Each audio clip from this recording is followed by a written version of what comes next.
안녕하세요. 대단히 반갑습니다. 인간관계 2 나무 워키. 글쎄요. 17톤입니다. 휘핑크림이 올려진 커피를 마시는 이준호를 보고 3회 자폐의 공식적인 진단명은 자폐 스펙트럼 장애입니다.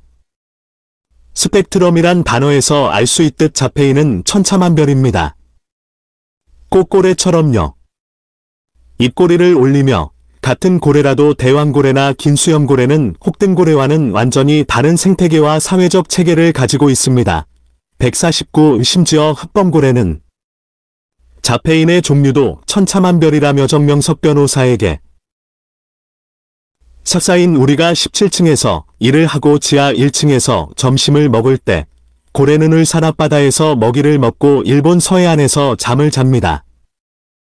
고래한테는 울산 앞바다가 주방, 일본 서해안이 침실인 셈이죠.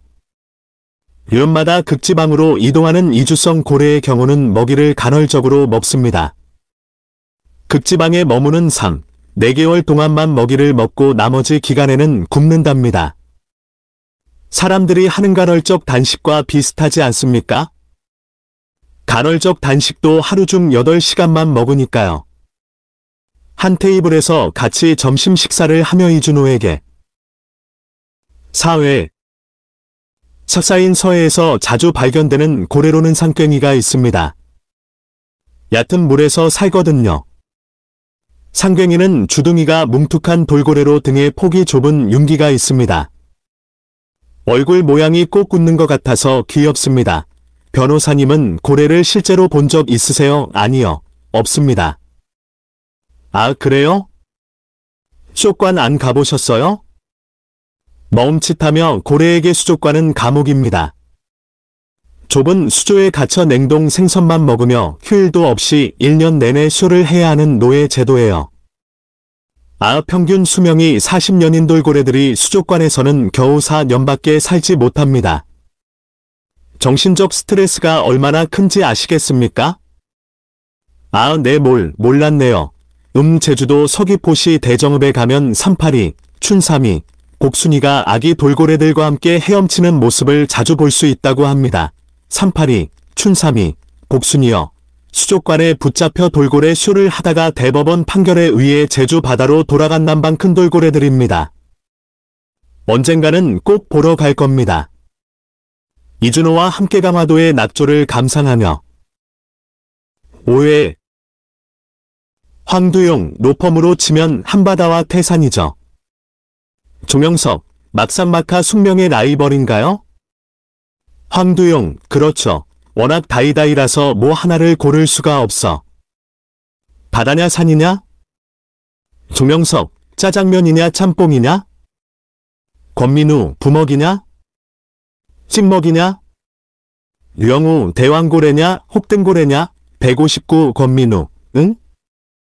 정명석, 권민우에 이어 클라이언트인 황두용에게 막상막하의 예시를 대며 그의 어미 고래처럼 고래의 모성은 헌신적인 것으로 유명합니다.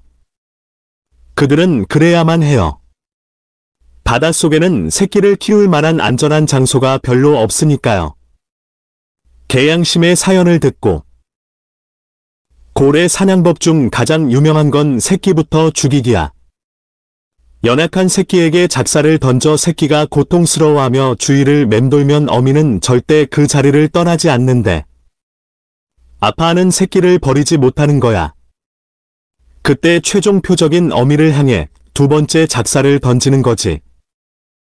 하여간 인간들이란 고래들은 지능이 높아. 새끼를 버리지 않으면 자기도 죽는다는 걸 알았을 거야. 그래도 끝까지 버리지 않아. 만약 내가 고래였다면 엄마도 날 안 버렸을까? 법원 밖에서 되수영과 선고를 기다리며 8회 재판장님이 들고 있는 우산에는 돌고래 모양이 새겨져 있습니다. 얼핏 큰 돌고래라고 생각하실 수도 있겠지만 큰 돌고래보다는 몸통이 날씬하고 길쭉하니 이것은 남방 큰 돌고래라고 판단하는 것이 재판장, 지금 무슨 소리 하는 겁니까? 좋겠습니다. 정명석, 예, 재판장님. 그 돌고래는 의남방 큰 정명석, 그 남방 큰 돌고래는 경포건설의 로고입니다. 재판장에게 경포건설의 로고가 그려진 우산을 쓰고 있는 재판장의 사진을 제시하며 9회 10살, 11살밖에 안 된 어린이들이 학교와 학원에 갇혀 매일 12시간씩 공부를 하느라 제대로 먹지도 자지도 못하고 있습니다.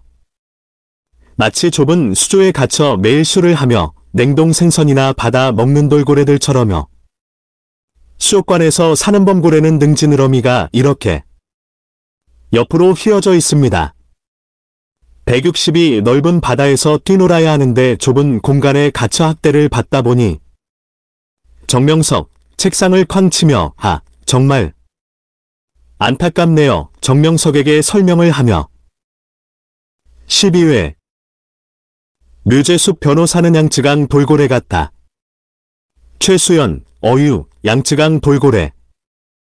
오랜만에 들어보네. 양쯔강 돌고래에 대해서 설명해도 될까? 최수연, 안 된다고 해도 될까? 제발. 돌고래는 주로 바다에 살지만 강물에도 적응해 사는 개체군이 있는데 대표적인 것이 바로 양쯔강 돌고래야. 이름 그대로 중국 양쯔강에서 살았는데 2007년에 멸종이 선언됐어.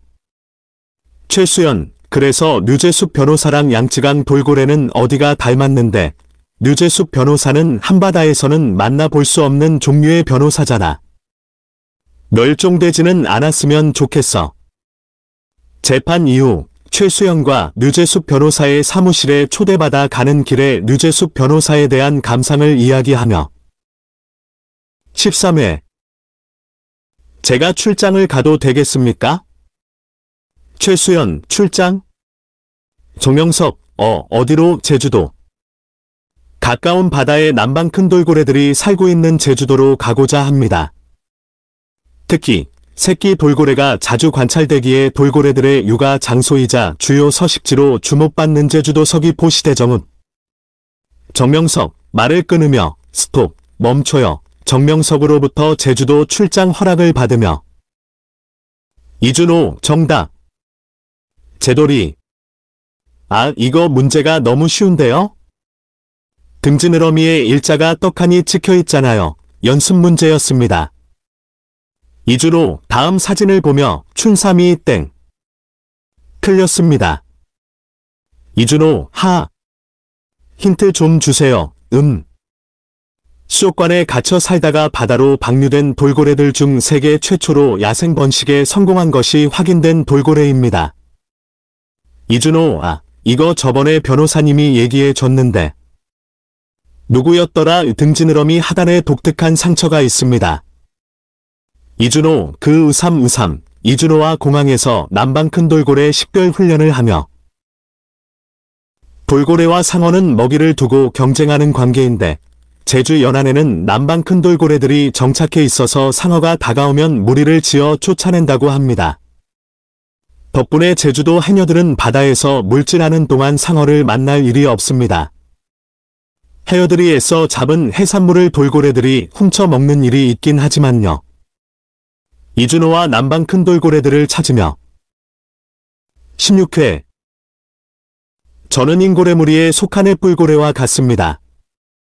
태수미, 랫불고래요? 위턱에서 앞쪽으로 길게 나선형으로 뻗은 엄미가 있어서 랫불고래라고 부릅니다. 그 모습이 마치 유니콘의 이마에 난 뿔처럼 보입니다. 태수미, 지금 무슨 말 하는 거예요? 길 잃은 랫불고래가 흰고래 무리에 속해 함께 사는 모습을 본 적이 있습니다. 어느 다큐멘터리에서요. 저는 그 랫불고래와 같습니다. 낯선 바다에서 낯선 흰고래들과 함께 살고 있어요. 모두가 저와 다르니까 적응하기 쉽지 않고 저를 싫어하는 고래들도 많습니다. 그래도 괜찮습니다. 이게 제 삶이니까요. 제 삶은 이상하고 별나지만 가치 있고 아름답습니다. 인사청문회를 앞둔 태수미에게 최상현이 자백할 기회를 달라고 설득하며